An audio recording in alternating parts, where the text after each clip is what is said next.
మన మాట తీరు, మన విధానం, మన భక్తి జీవితం అన్ని మారిపోతాయి. ఒక ఉన్నతమైనటువంటి వ్యక్తిగా నేను మార్చగలిగిన వాడు కేవలం యేసయ్య మాత్రమే.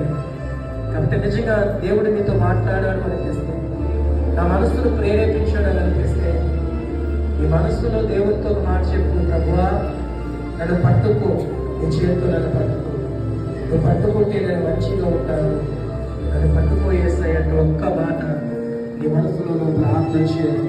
దేవుడిని ప్రార్థన పెట్టుకున్నాడు, ప్రార్థన చేస్తున్నాడు. మహాపరిశుద్ధుడైన తండ్రి, నీ వందనాలు స్తోత్రాలు చెల్లిస్తున్నాను.